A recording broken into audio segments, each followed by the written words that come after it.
time, we have Lieutenant Colonel Phylinthia Gibbons.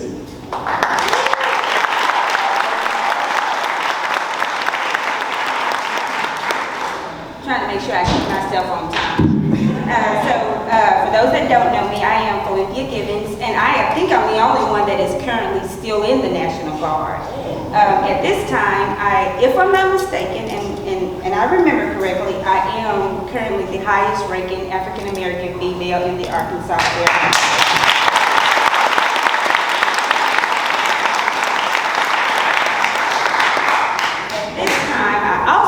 I am the first to reach the rank of Lieutenant Colonel. Yes.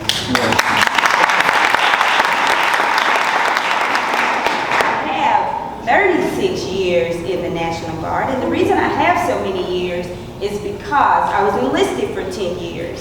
And for me, I feel that that is something that makes me a better officer, because not only do I know the officer side, but I also know what it takes to do something that somebody is telling me to do. Therefore, I will not tell anybody to do anything that I won't do. I'll take the garbage out if it needs to be taken out, but let me tell you, there not be nobody else that can take that garbage out. But I will tell you, when people say the struggle is real, the struggle is real, and my struggle has been real. And I'll give you a little synopsis of that struggle, because people say, well, I think when I was talking to the reporter, he was like, well, to be a lieutenant colonel, you've had to be in for a while. Yes, I have. But I've also been a lieutenant colonel for about 12 years. So how did I get to be a lieutenant colonel for about 12 years? Number one, never having command. And number two, why haven't I been promoted yet? Okay? So I'm gonna give you a little story to that. The reason I am is because, number one, I'll tell anybody, and this is one thing that I told the reporter, is he said, what would you tell those African American or anybody that's coming up after you as an officer? I would tell them, make sure you check all the boxes that you can check, okay? Because you don't always know. You gotta ask the right questions, and that was another thing that I told him, is you gotta make sure you ask the right questions. You gotta ask the hard questions. To be honest with you, I didn't know what questions to ask, and you don't know what you don't know. So, and Major Winkler didn't tell you this, but she was in the National Guard, in the Air National Guard in Arkansas, the first African American to be commissioned. African American commissioned.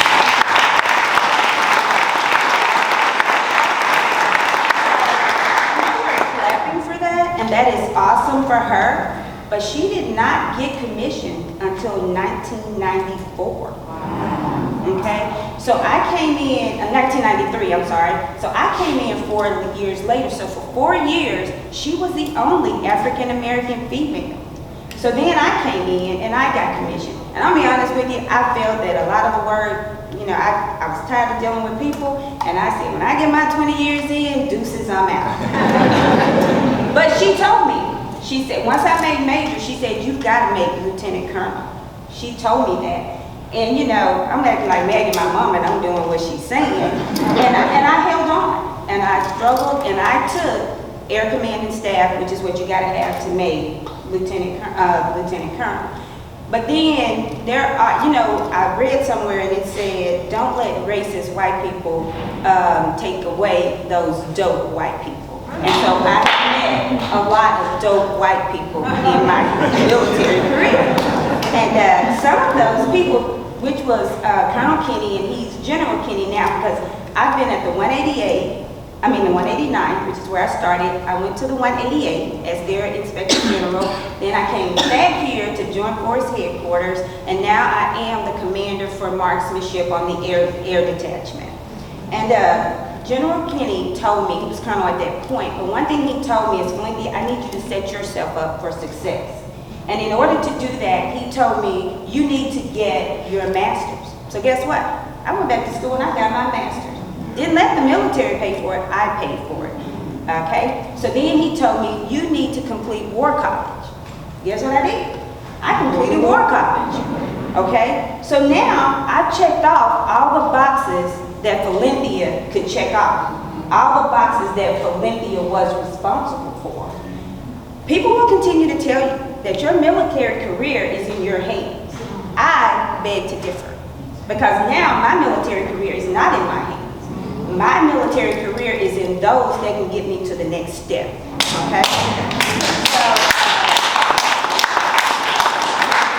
So that's kind of where I'm stuck. So now if you say, well, why hasn't she been promoted? I can't answer that question for you because I don't know the answer. The question is, the answer is I've checked all the boxes. I've done everything I can do. Now I'm getting up in age. You know, I'm working out, doing all this stuff because I got to pass that PT test to get to the next level. But, you know, I'm still stuck. So that's why I tell you all, the struggle is real. And even though in the military, as in the civilian world, us as African Americans, we've come a long way. You know, but I'm going to tell you this. I feel that we still have a long way to go.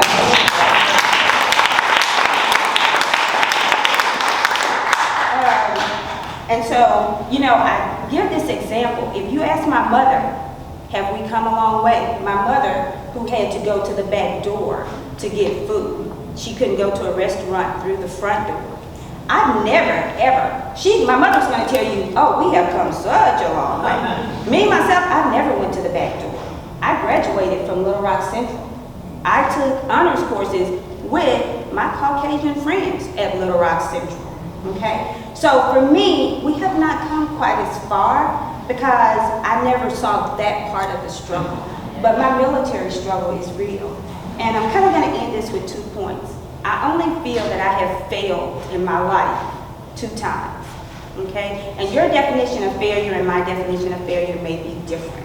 One of those was when I got divorced, but that ain't what we're here for. The second is when my packet went up for 06, and my packet came back with do not promote. Okay? So now you're going to say, why did your packet come back? The one thing that I know that I was missing was command. So I would rather, and this is what I've told people, is I would rather they not have sent my packet up, not being competitive, and not being good. I would rather they have held it and got me all of the box that I could check and be competitive. Okay? So went to church with my dad, who is here today. Went to church with him Sunday for his birthday. And the subject at church was, because I used to go to my own church, not his church. But the subject was reaching your goals when the odds are against you. Okay? So, and sometimes, I'm going to be honest with you, that's how I feel. I feel that the odds are against me. You know, first it was this, first it was that, so you know, now I'm here. But I will tell you, those of you that are retired, we all know that Lieutenant Colonel retirement pay is nothing to laugh about. Okay, so I'm gonna take my lieutenant retirement pay if that's what I end up with and move on. But I would like to make that next step. You know, tell people what you want, and if you don't tell them, they don't know. And so I was talking to Major Winkler because we talk a lot, and the one thing we were talking about Bible verses, and I'm going to end with this: the race is not, it's Ecclesiastes 9:11. The race is not given to the swift or to the strong, but to the one who endures to the end. Thank you.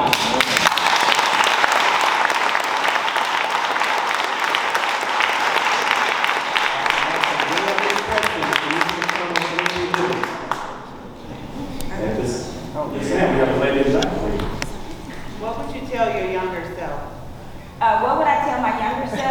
To ask more questions. And if you know me, I am a question asker. I'm not. I've been the IG. I've been the IG at the 189th. I was the IG at the 188th. I was the chief of EO. So I know to ask the hard questions, but you don't know what you don't know. And I would tell them to ask the questions that you don't know the answers to. Ask those questions. I have one statement to make to you. Before my mother died, she said, don't quit. So my statement to you is, don't quit. Never give up.